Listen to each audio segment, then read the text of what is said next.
to something else. Okay, I was thinking that there are some LGBT movements in countries that have already accepted the society of LGBT. Why do these people still trying to make a revolution in countries like France that they have already accepted them and help them be accepted from the society? Like if it was in India or like a more Asian countries, I don't know if I. Okay, yes. You get the meaning. Okay. The argument that they will tell you, these activists or whatever, trans activists, it's a stupid one in my opinion, because they will speak. For example, I spoke with a professor. I told him, why do you keep gay people together? Why do you have an association that is gay people and trans? One is about sexuality and the other, gay people, and you, including you, he's my friend. It's you don't doubt if you are a man or a woman. You are a man, but your sexuality is expressed in a different way than straight people. And if you speak with a professor of psychology, probably you know that, they will tell you, oh yes, they should belong together because they are also victims of races, and there is institutional racism. They will, of course, quote their own Bible. The research shows that there is institutional racism, and that's why these people, they should stick together. So institutional racism, I don't believe that this exists. I think some among the even more stupid, idiotic, how they call it, research. They say that, for example, in the UK or England or Sweden, let's take these countries, there is institutional racism. What does it mean, institutional racism? If you or me are racist? No, it means that if there are the mechanics, okay, that me and you, we go against the legislation. If there are laws or structures within the laws of this country that we approach and we attack specific groups of people. And of course, in the United States, for example, there are racist people, but there is no this organized thing within the law. Okay, maybe some group of people, they are organized, but there is a law that forbids that, and you can find your right. So we cannot speak about this structural and institutional racism existing. But their argument is, oh, suicides, the society is to blame. Because there is institutional racism, we have to change the society. And listen to this I think this is if I have to choose only one stupid thing, I mentioned the word stupid today a lot, but if I choose the most stupid thing for today is this. There is this private school in New York. They pay like 50,000 euros per semester. That's a high school. And it's very open-minded, very liberal, and they start with it. And they believe that because you are white, because someone is white, it's racist. And they make their kids like recite a prayer that they feel sorry that they are white and they are not. You understand? Kids, they didn't do anything. It's a whole system of United States that they're trying to promote this democracy all over the world, equality. It was the last country that they acknowledged the rights of black people, for example. Okay? And of course, we know what's happening with their words. They are the last people to speak about human rights and democracy it's United States and the UK, because they fucked up the whole world with their words. Just take the last 20 years, what they did. Obama, for example, he they gave him the Nobel Prize, and he did 7 wars. And there is no other president in the United States that initiated 7 wars, small or big ones. So he has the Nobel Prize. So let's go back to the institutional racism. So that's what they say. And then they put them into this group of people. Okay. They are all together against institutional racism. Again, if you pay attention, I keep repeating the position of the adversary, that someone is against them. That's the only way for some of these people to stabilize themselves. I repeat that this is the metaphorical surgery. They need to stabilize their mentality, a lot of them. But is that way good for society and even them? For them, it's what it is for them. I mean, this is my argument now is not to be an adversary for them. But my argument for this interview was that they don't even in. I'm not saying that they shouldn't be whatever they want to be, but at least to get the best support possible, because this is what psychiatry and psychology are attempting to do, I assume, to give them the best support as possible. But they don't get it in this way. That's why I'm bringing in the conscious and the structures.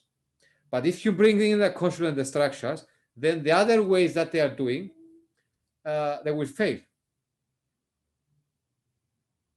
Okay, because a lot of activists, they don't want these things. They don't want things to be invested. They want things to happen fast.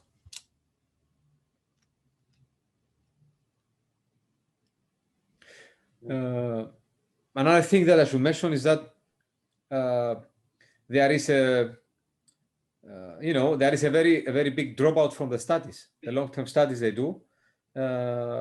Some cases they mention 30%, some others 50%, because they have to follow the transition of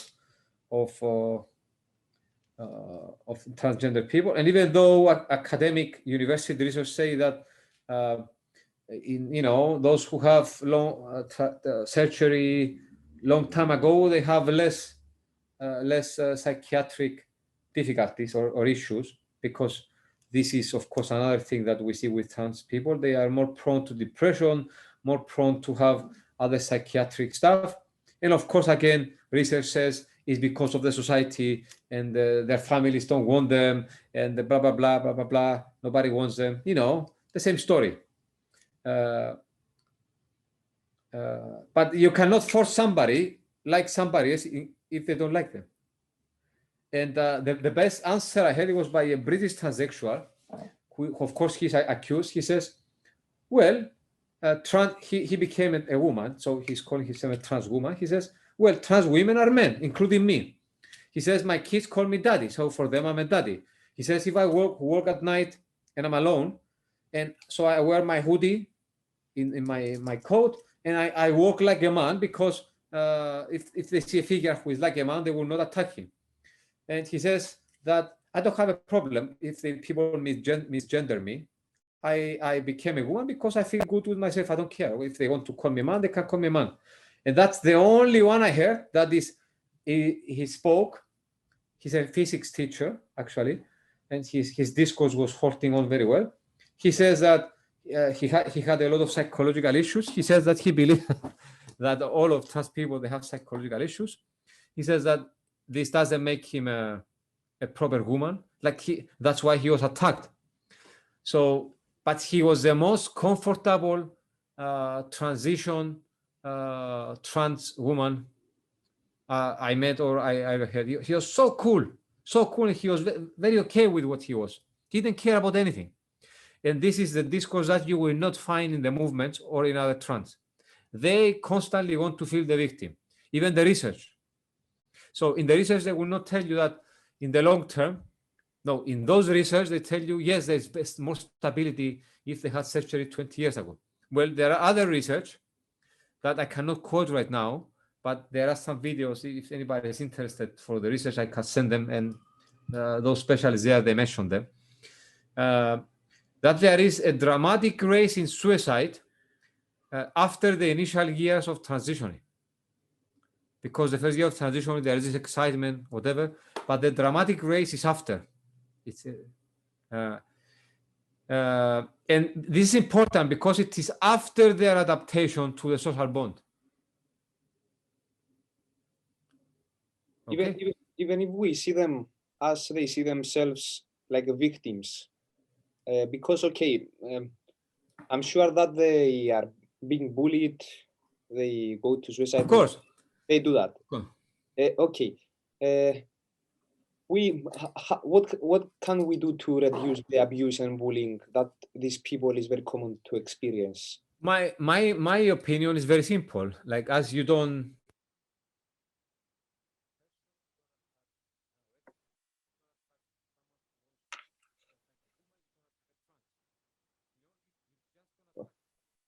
I cannot hear you, Petros.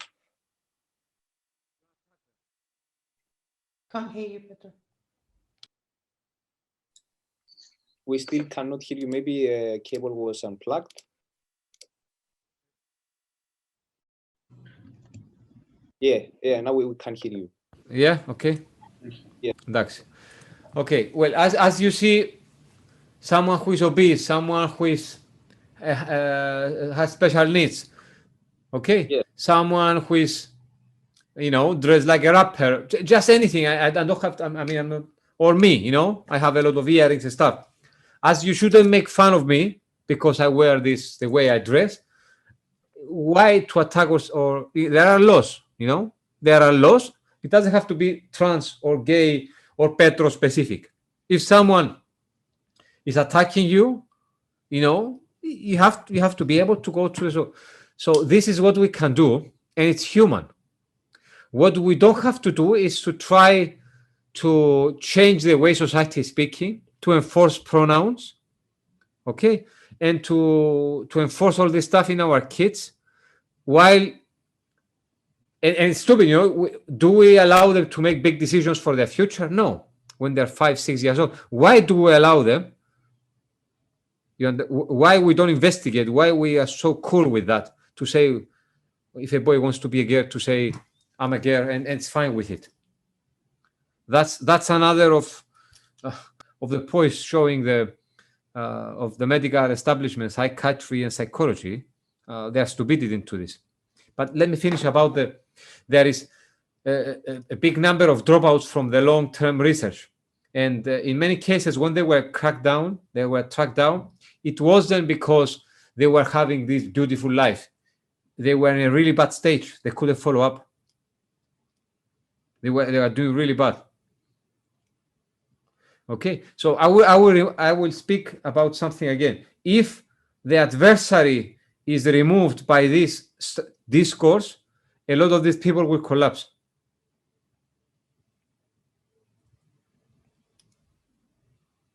Okay. And another thing, because you asked me earlier about psychology, although the psychiatric emphasis is mostly on DNA, biological factors, chemicals, and behaviorism, when it comes to genders and the suicide rates, it says that it's environmental causation. A claim that is falsified by a few Swedish studies and also by our psychoanalytic practice. If someone wants to come to psychoanalysis and they tell me, oh, this person it doesn't allow me, I want to say divorce from him, but he doesn't allow me, I'm not going to have psychoanalysis with the other person to stop bullying you. I will have psychoanalysis with you to learn how to deal with that, to be comfortable with who you are.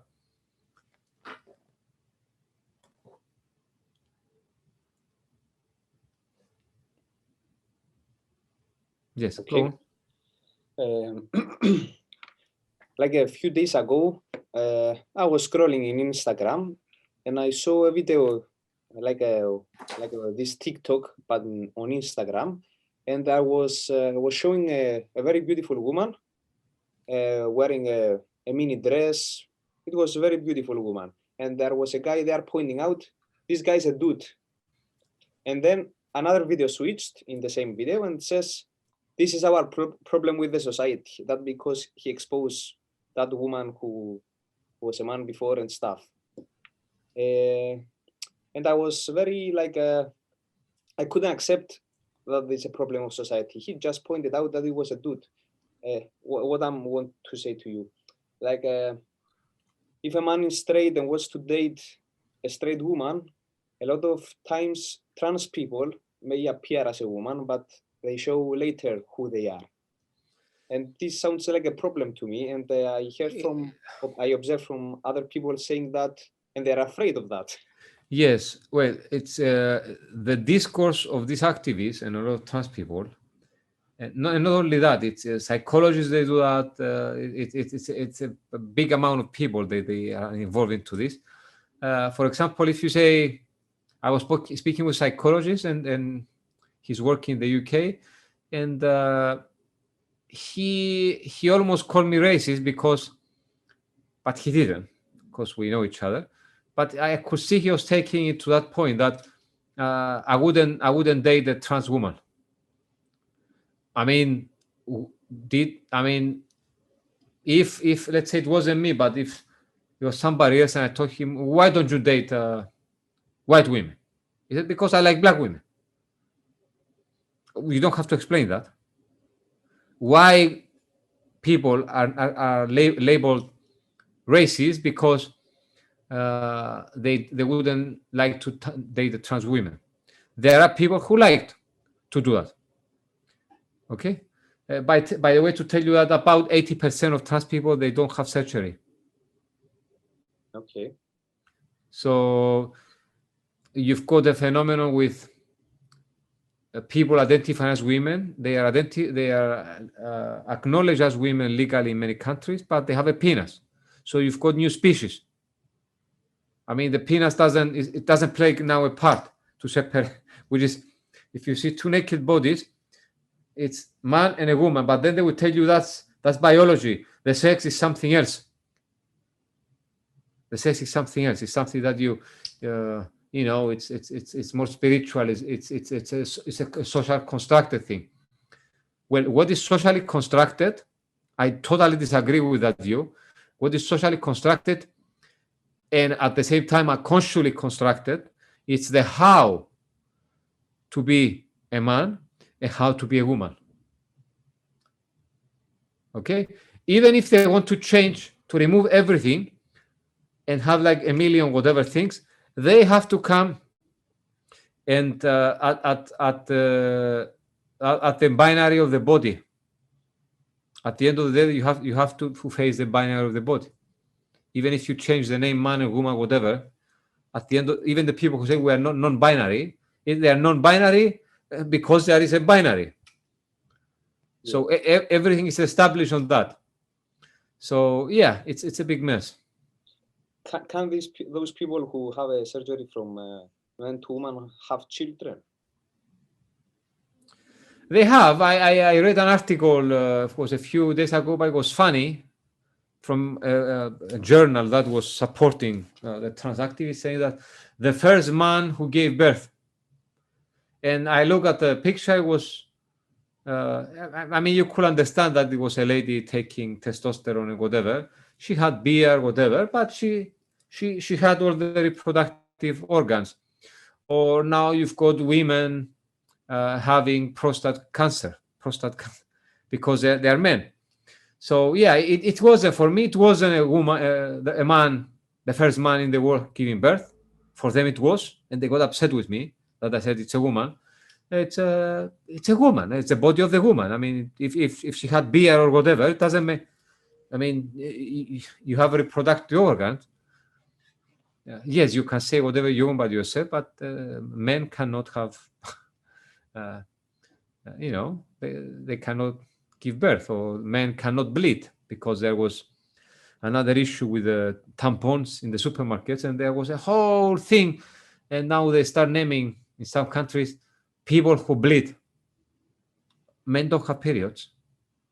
Biologically don't have periods, but they say, but I'm a man and I have a vagina, you know, so I'm a man who bleeds.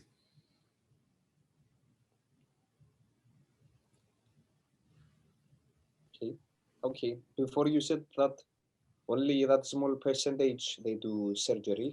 Let me quote you something, because I said earlier, I just remember one of the sources. I would try to say it as much as it was in the Guardian. I think it's in the UK. Penny, correct me. I think the Guardian is in the UK. It's a newspaper. Of particular concern are the people in these studies that we lost track of. As the Guardian noted, the results of many gender reassignment studies are unsound because researchers lost track of more than half of the participants. So all this research that they are trying to push in your face, and they act like the best academics, they don't really say everything. Indeed, Dr. Hyde said the high dropout rate will reflect high levels of dissatisfaction or even suicide among post-operative transsexuals. And that's in the Guardian, okay? It spoke about the research.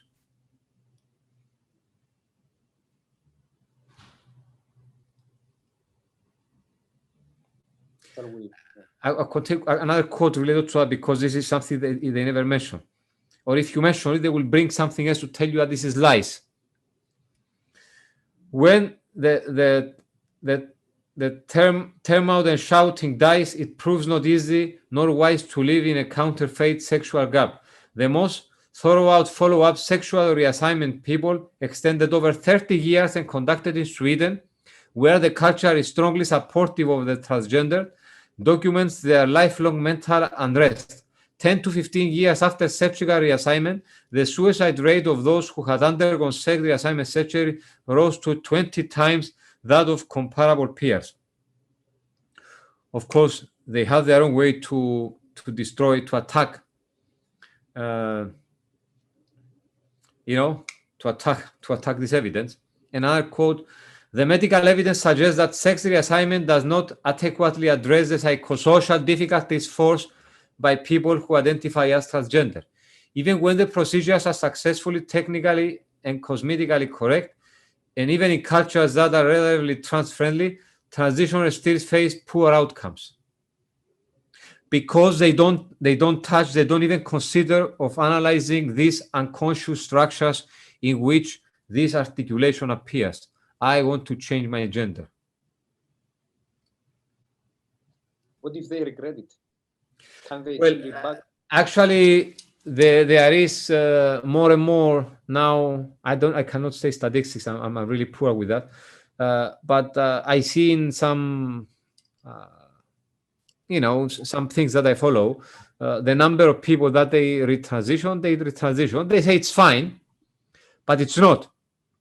Because let's say I took this medication for 3 years and I had my testosterone blocked as a teenager, whatever, and I was operating with my peers as a girl, and then I changed. These 3 years, they cannot come back. There is something lost from the body, but from my mentality of being, in the world. So yes, I can. There are people that they retransition, some of them, especially if they haven't had the surgery, but there is something lost there. Of course, there are people who went all the way and they had the surgery and they wanted to retransition after that. And of course, it was impossible because they lost their penis or whatever. But quite a few of them, they went to psychoanalysis, not therapy. They went to psychoanalysis, and they were feeling okay with what happened. They found different causes in life. One of them actually speaks against the medicalisation and the giving testosterone blockers to kids and surgery. Okay. Well, if you ask the pro-trans and the, and all this medical whatever establishment supporting that, they tell you, yes, it's fine. You just stop the medication, you go back. I mean, they are so serious. I'm telling this ironically. I tell you, yeah, you just stop it and you go back. Why? Because for them, the man and the woman, it's an organism. That's why they took all this in the Olympic Committee. They took all these documents, and what they said there that it's equal. The women athletes are equal to the men who want to be women, the trans women athletes. And they say if you give them for 1 year testosterone blockers, they are on the same level, which are not. Basically, other research shows that they are not. They are still stronger. So the way they speak about the man and the woman, it's about an organism, not even an organism. They speak about the chemicals. They don't speak about the organism because the penis doesn't matter anymore. It's what matters are the chemicals inside your body. So we've got another orientation of this medical psychiatric establishment or this sort of activists that they speak about a new human being. A human being of the chemicals is not even an organism. Okay? It doesn't matter if your organism belongs to a man or a woman. But if we change these hormones, these things, these chemicals inside your body, this you can identify, let's say, as a woman if you are a man, and you can go to participate in the Olympics, as it will happen this year.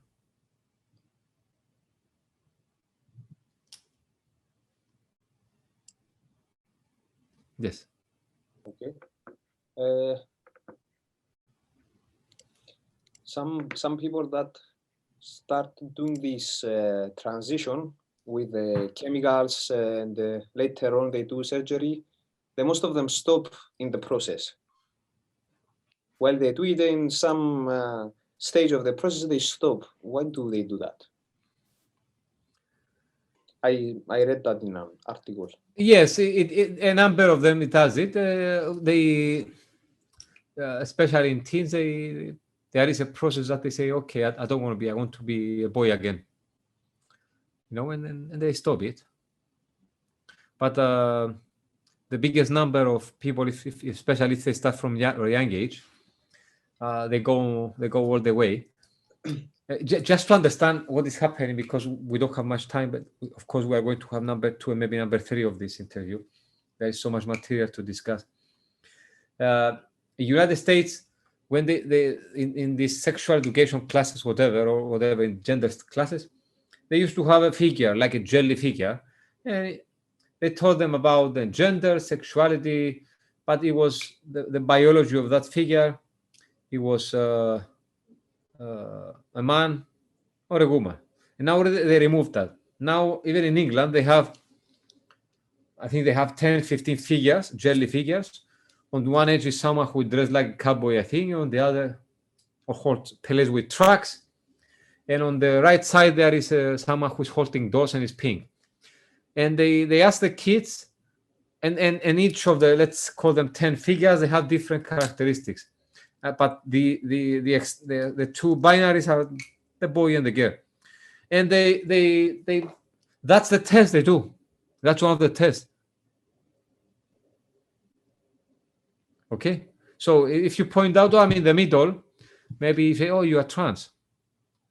So these are like silly tests that they you know, they do in schools, or psychologists do. They're like really stupid stuff. This is actually from the UK. It's happening in the UK, this sort of test. Let me finish. Sorry, it's 8:30 we started. Yes, I think we have, if we finish at 10, we have still 5 minutes. Okay. If anyone. Yeah, well, teaching kids that a boy can become a girl or a girl can become a boy, it's irresponsible and damaging to a child. That's my opinion. When this happens, there is a serious issue to be dealt with on the side of the parent. So this question of the transgenders, it's not only about the confusion or the gender identity of the child, but it should have been a question of the confusion of the parents. That's my opinion as a psychoanalyst.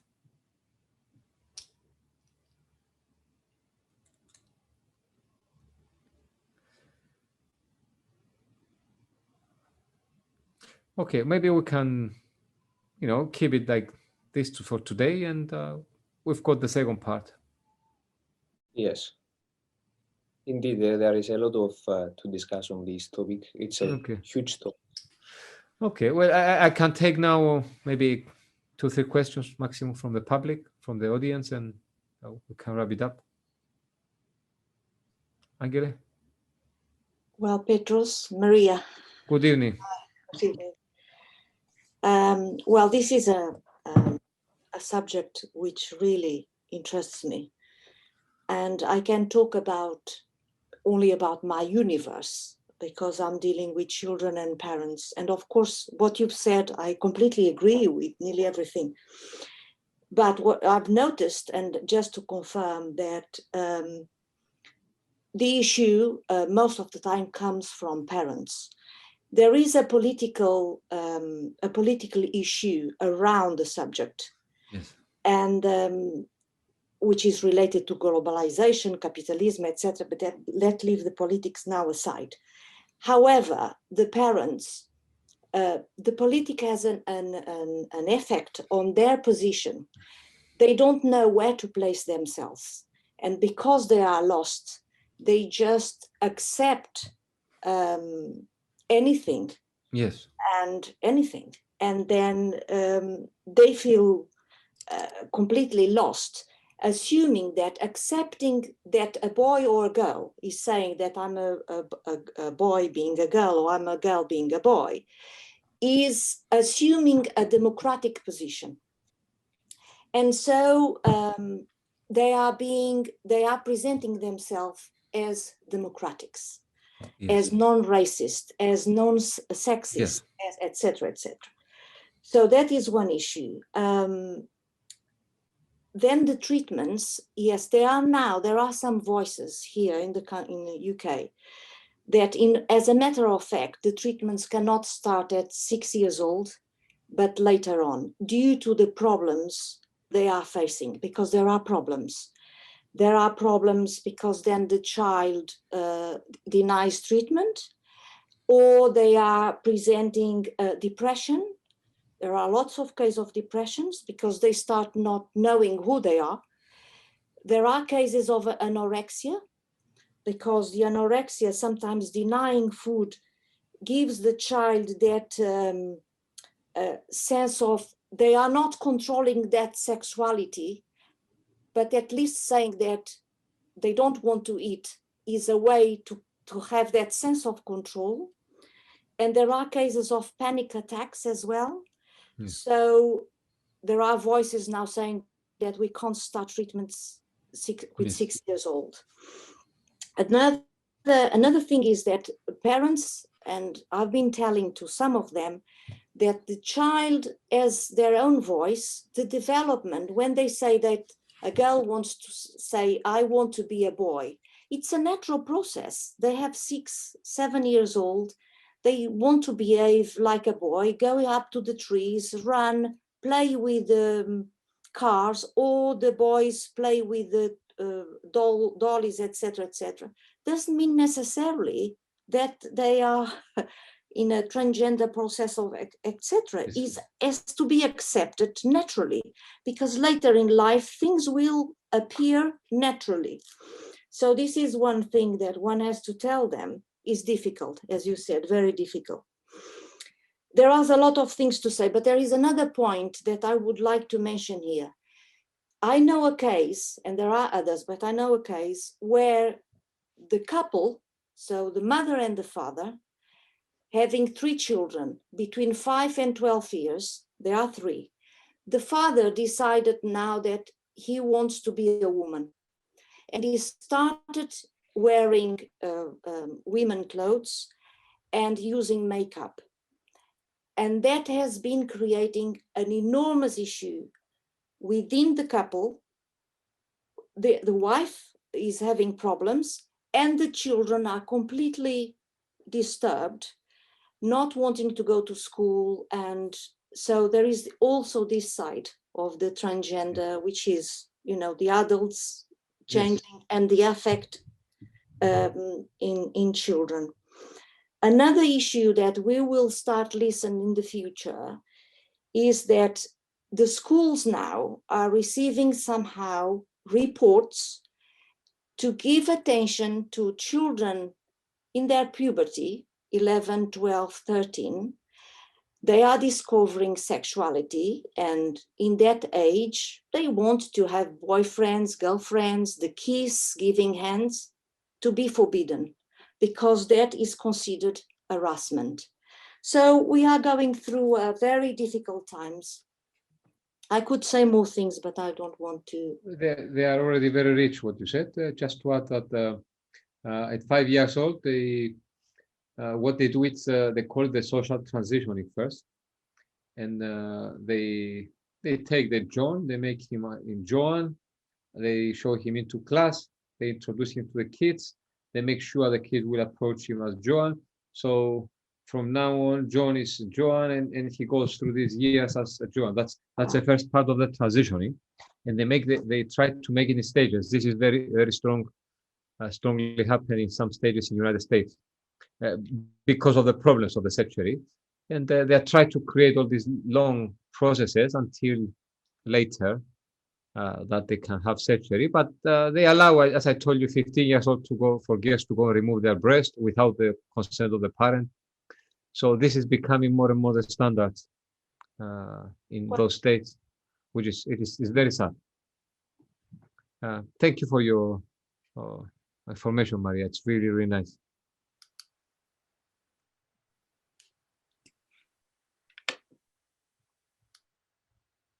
Anybody else? Yeah, Petro, hello, good evening. Good evening. Just one remark, and a bit on the spirit of what Maria said before. I agree with you, it's totally stupid, and it's something which has been really fabricated, this whole gender issue, gender neutral upbringing of children and so on. And I believe it's a way of controlling people through their sexuality. It's a medicalization of sexuality. So even deeper control of people. It's a question of power. It's on a different level, but that's what I've been thinking for a long time now. Just to say that Elena is a professor of sociology and a psychoanalyst in the University of Cyprus. So she's giving us a different perspective here. Yeah, but one doesn't exclude the other. Huh? Yes, of course. It's but it's scary. It frightens me. But I ask myself, where does this leave the human being? How does a human being subjectify? But it doesn't. It doesn't subjectify. It doesn't exist. No. Into this procedure, it doesn't exist. No, and that's what's so frightening. Yes. I mean, sexuality became like something. Yeah, I go to the supermarket, I buy these chewing gums or the other chewing gums, and I just play with it. And yeah.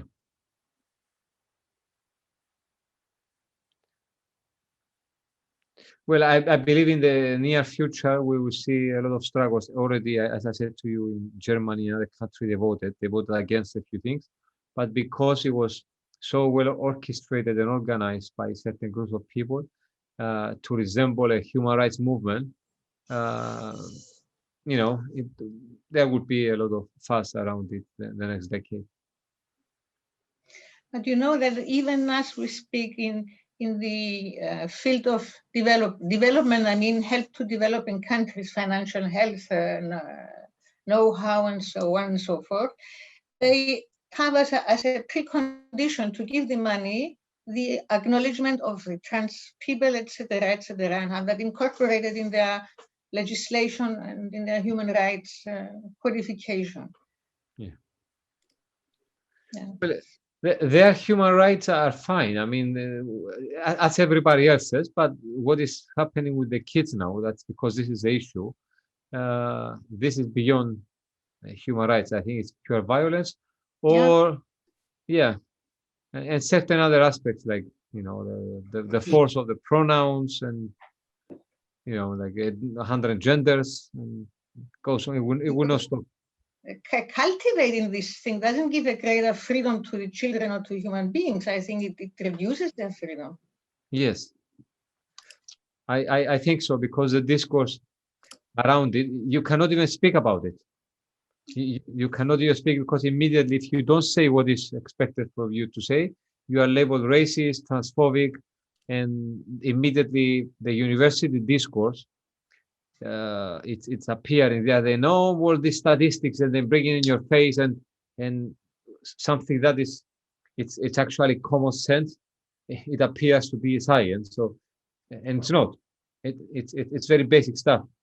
And there is violence, a lot of violence around it. So that's why I mentioned the word cult earlier. Yeah. Okay. Thank you, Petro. I thank you for your comment.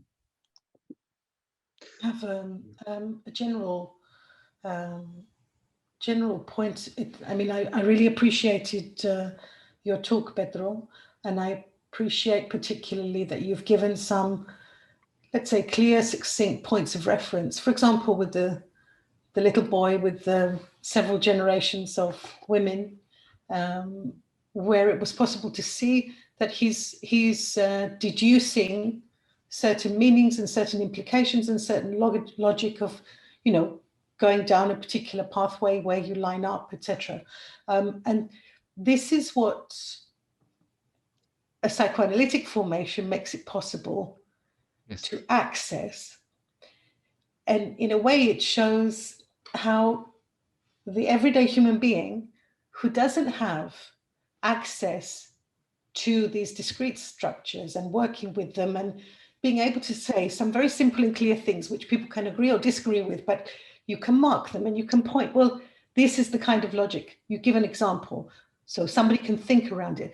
And because this doesn't exist very much, in other words, it's not being spoken, you've just begun speaking it, and hopefully we can cultivate this. People don't have the tools to think with. And the difficulties with the academization of education, my work is involved in universities and I appreciate it a lot. On the other hand, there's a problem with academia in the sense that academia itself defines itself in terms of abstraction. In English, if we say a question is academic, it means it does not have consequences in the real world. In psychoanalysis, we take discourse and we follow the consequences in the real world, in the real life, from the perspective of a particular human being and how it impacts not only the effects on them, but the way in which they respond. And it seems that there's a kind of thought disorder in an academically dominated civilization where practitioners, whether they be teachers, whether they be politicians, whether they be psychologists, whether they be, whatever, are not able to speak, not able to think, do not have, if you like, viable points of reference in a very changing, I think Elena or maybe Maria mentioned globalization, where suddenly we're confronted to so many more variables, and how do we have a compass? And this is also what psychoanalysis fights for, so that each human being develops their own compass by really considering their experience in a profound way with reverence to themselves, and therefore having the ability to have reverence towards others and to be able to give themselves and others the time and the space to make considered decisions and actions. So really, I would really like to see that this is the beginning of opening up these questions, because unless we are humanizing, in the sense we are civilizing ourselves and each other by having, let's say, intelligent, compassionate, profound conversations about what it is to be human, we cannot cultivate a soil that would allow children or adults, and Maria mentioned how parents are lost. Yes, people are lost in a sense. If you're a Lacanian, certainly in my experience, what is it that holds us in a way in some kind of stable position is through having worked through one's traumas. Certainly for me, what holds me as a, if I have a strong position on something, it's somehow the reference points of my traumas, not even whose daughter I was, not even that I'm a woman, not even that I'm this or I'm that, but actually certain things, no to this and yes to that. And you're prepared to put your life on the line. And it's not any particular identification, it's something that comes from the real, okay? In other words, you cannot cross this threshold, and this other threshold you're prepared to die for. And each human being has to find their bearings in that, because there is no name, no title that can define us. It doesn't matter how many words we use, we still are inexhaustible in that sense. So we have to find our position in our context to be able to say yes and to say no, and to say yes to our desire, and to say no to what we're not sure of, and give ourselves time to navigate so many complexities on so many different levels. So it's not surprising that parents are lost. I would say if I didn't go through what I went through in my life, and with psychoanalysis as well, so the traumas plus the analysis is what gives me a compass. Not anything else, not even that I'm a mother, not even that I'm a grandmother, not even that, my work is this, something else, something beyond all of these words, okay? So one can, at least in this moment, be clear when one is speaking, one is saying this, And maybe tomorrow I'll say something else, but at least I have some way to navigate from one point to the next. At the moment, people are trying to find themselves represented either on TV or on social media or in this discourse or another. And the intellectual discourse is not sufficient. At least what we've made, even, I remember once a conversation with Jacques-Alain back in maybe 2008. He'd come to London and he kind of was asking me about something. We had an exchange and he said in France, it was understood that the intellectual would go into a minister's office and bang on the desk. They would say no to something and they were expected to do that. That was their function. In the UK, you don't do that. In the UK, you're going to say things politely. But it's clear what in a sense, in France, the intellectual was expected to really put himself on the line. We don't have intellectuals in the UK. We have academics. It's not the same thing. To be an academic is actually to abstract and not to put the body on the line, not to put the life on the line. There is no risk associated with the role of the academic. So we don't have intellectuals. Nobody's prepared to take a real risk for their position. They're prepared to persecute, but not to assume a risk on themselves. And this is a problem. Because unless you're prepared to assume a risk of your position, not to accuse others, but to simply state where you are and put yourself in a vulnerable position, then actually your words are not worth anything. And that, from Lacan's point of view, when people asked him what he thought about left-wing and right-wing politicians, he said it was the difference between a fool and a knave, a scoundrel. And for him, the left-wing politician was the fool because there were no consequences to his words. And the right-wing politician was a scoundrel because he did not take account of the consequences of his words upon the other. So really, we can say it's this question of professionals as well, but anyone taking a position, how not to be a fool or a scoundrel. Thank you, Penny. Okay, I think we should wrap it up here. There are more questions to be answered. There would be part 2 and maybe part 3. There are many things to explore. Just to restate before we close my main argument regarding kids, that I believe that we should approach these matters by investigating, analyzing their conscious and conscious structures around the child and around the parent. And this option is not included in any of the treatments related to gender dysphoria. Actually, this is prohibited because you cannot ask any sort of questions to the child because there are only certain ways to do therapy, like just, basically go along with it.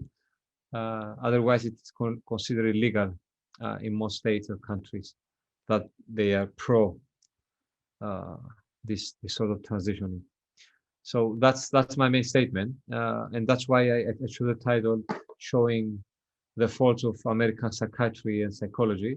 I'm not going to repeat again, but I gave 5, 6, maybe more comments related to that, and that soon will be announced the part 2 because there are like at least 10, 15 questions we have to answer, and I hope to see you there too.